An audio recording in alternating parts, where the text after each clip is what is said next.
ဒီရေကန်ကြီးကတော့ရှေးဟောင်းဓမ္မကုကန်တော်ပဲဖြစ်ပါတယ်။တမိုင်းဝင်တောင်မီလာဆရာတော်ဘုရားကြီးသစ္စာဆိုပြီးတော့ဓမ္မကိုရေထဲချတဲ့ခါမှာ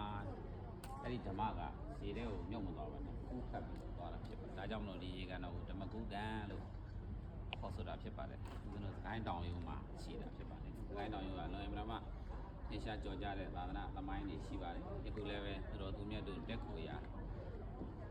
ရင်းတော့နေထိုင်ရစကိုင်းတောင်ဆိုတဲ့အတိုင်းပဲဒီလိုဆရာတော်ဘုရားစရှိတဲ့ဆရာတော်ဘုရားကြီးများလည်းတော့နေလည်းဖြစ်ပါတယ်ဒီဓမ္မကုကံတောင်မီလာဆရာတော်ဘုရားကြီးကတော့တောင်မီလာဆရာတော်ဘုရားမဖြစ်ခင်မင်းဘုဘတ်မှာရွှေဥမင်းဆရာတော်ဘုရားကြီးကိုသွားပြီးတော့ဥမျိုးကြီးညိုတဲ့ခါတော်ကြီးထဲမှာတပါးတဲ့သုံးနေတဲ့ရွှေဥမင်းဆရာတော်ဘုရားကြီးကအဲ့ဒီဆရာတော်ဘုရားကြီးကိုတောင်မီလာဆရာတော်ဘုရားကနေမေးတာဖြစ်ပါတယ်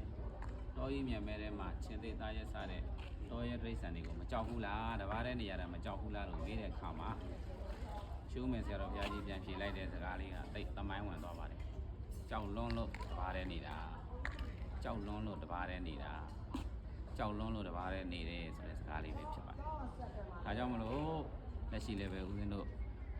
ကြောက်လို့ရှိရင်တပါးတဲ့နေရာမှာဖြစ်ပါတယ်အများနဲ့နေလို့ရှိရင်မပြောတဲ့စကားကအပြောပြောတဲ့စကားကမပြောဆိုတဲ့အတိုင်းပြဿနာပေါင်းဖြစ်တတ်ပါတယ်။တောင်မီလာဆရာဘုရားကဘုရားလောင်းလျာကအဲ့ဒီတုန်းကမင်းကိုယ်ွယ်ကံဖြစ်တာဖြစ်တဲ့အတွက်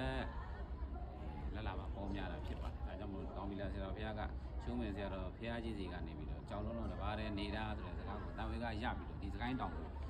ကြွရောက်ပြီးချက်ချင်းတောကိုတောရဆောက်တည်တဲ့သုံးပါဖြစ်ပါတယ်။ဒါကြောင့်မလို့ဆရာတော်ဘုရားကြီးရဲ့သီလသမာဓိသိက္ခာပညာတွေကိုကြီးညိုသောအဖြစ်၎င်းဒီဓမ္မကုကံရဲ့သမိုင်းလေးကိုသင်ပြသောအဖြစ်၎င်းအားလုံးသောတရားဓမ္မအပေါင်းတို့